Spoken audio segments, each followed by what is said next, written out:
நீவா live பார்க்குறவங்க ஒரு like and subscribe பண்ணி சப்போர்ட் பண்ணுங்க. சிறுவாபுரி பஸ் எப்படி போவதக்கா? ரெடில்ஸ் போயிடுங்க. நீங்கள் வந்து ரெடில்ஸ்லேருந்து உங்களுக்கு பஸ்ஸு கிடைக்கும். வேறு எங்கேயும் கிடைக்காது. ரெடில்ஸ் போனால் மட்டும்தான் சிறுவாபுரிக்கு பஸ்ஸு கிடைக்கும். அங்கேருந்து நீங்கள் கோவில்கிட்டயே போயிடலாம். நீங்கள் யூடியூப்பில் கேட்டு பாருங்கள், உங்களுக்கு கரெக்டாக உங்களுக்கு சொல்லுவாங்க. ஏன்னா நீங்கள் அந்த பக்கம் இருக்கீங்க, எனக்கு கரெக்டாக தெரில. இந்த பக்கம் எல்லா சர்க்கார்லேயுமே வந்து பார்த்தீங்கன்னா ரெட்டில்ஸ் போனால் தான் பஸ்ஸு உண்டு. நீங்கள் திருவேற்றூர்லேருந்து ஏதாவது எனக்கு வழி ஏதாவது அப்படி இருக்கா என்னன்னு எனக்கு தெரியல. நீங்கள் சர்ச் பண்ணி பாருங்கள். யூடியூப்லேயே வந்து திருவேற்றூர்லேருந்து எதனா போகிற மாதிரி நீங்கள் கேட்டு பார்த்தீங்கன்னா தெரியும். கோயம்பேடு பஸ் இருக்கா? இல்லை. கோயம்பேட்டிலேருந்து வந்தாலும் கூட ரெட்டில்ஸ் வரையும் தான் வர முடியும். ரெட்டில்ஸ் இருந்து தான் இங்கே பஸ்ஸே உண்டு. எல்லாம் வண்டியில் தான் வருவாங்க. மோஸ்ட்டும் அந்த கோவிலுக்கு காலையிலே பார்த்தீங்கன்னா 4-5 மணிக்கெலாம் வந்து பார்த்தீங்கன்னா பஸ் இதுவில் தான் வருவாங்க. வண்டியில் தான் நிறைய பேர் வருவாங்க. காரு, வண்டி எப்படி அவங்களால வர முடியுமோ அந்த மாதிரி தான் நிறைய வருவாங்க. பஸ்ஸில் வரவங்க இந்த ரெட்டில்ஸில் இருந்து தான் சிறுவாபுரி வருவாங்க. நான் போட்ட கமாண்டு டெலீட் ஆகி இருக்கிறது என்ன காரணம்? நீங்கள் போட்ட கமாண்ட் டெலீட் ஆயிருக்கா தெரிலிங்களே, நான் பார்க்குறேன். டெலீட் நாங்கள் எதுவுமே பண்ணலையே, எல்லா கமாண்டுமே இருக்குது அப்படியே தான்.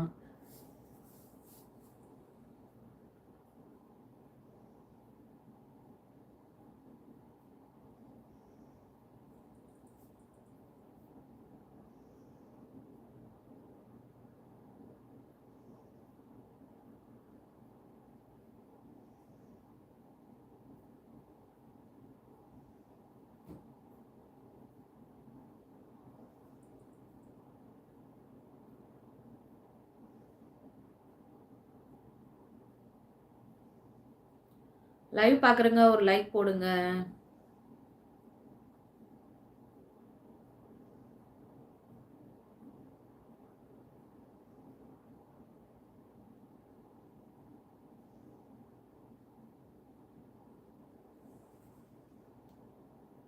அது முருகன் கோவிலில். ஆமாம் ஆமாம், முருகர் கோவில் தான். சிறுவாபுரி முருகர் கோவில், பாலமுருகன். ரொம்ப பாசிட்டிவாக இருக்கும்ப்பா, நிஜமாவே அதை உணர முடியும். எனக்கும் நிறைய விஷயங்கள் நடந்திருக்கு. அதை நீங்கள் வந்து போனீங்கன்னா தான் தெரியும். அப்படின்னா ரெகுலராக போக முடியலன்னா கூட எப்பயாவது மாதத்தில் 1 டைம் 2 டைம் கூட நீங்கள் டைம் கிடைக்கிறப்ப போயிட்டு வாங்க கண்டிப்பாக.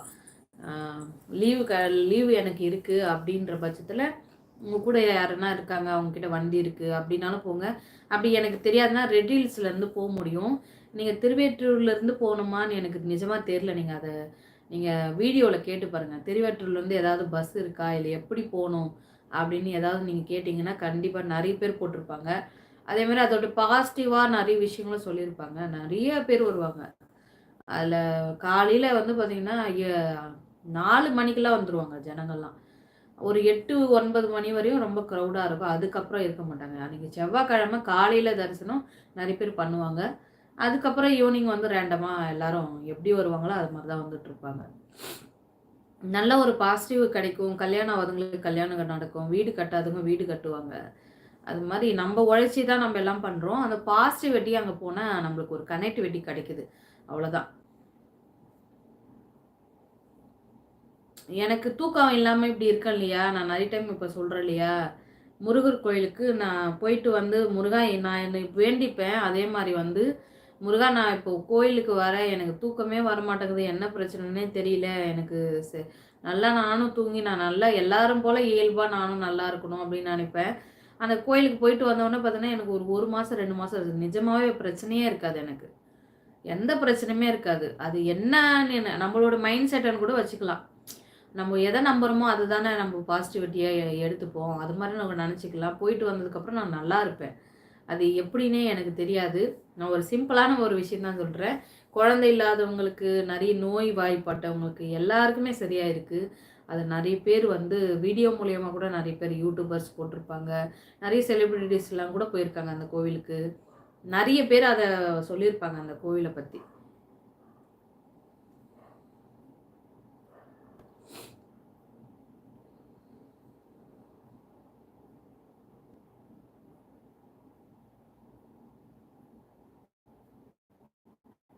நான் ஒரு முஸ்லிம்.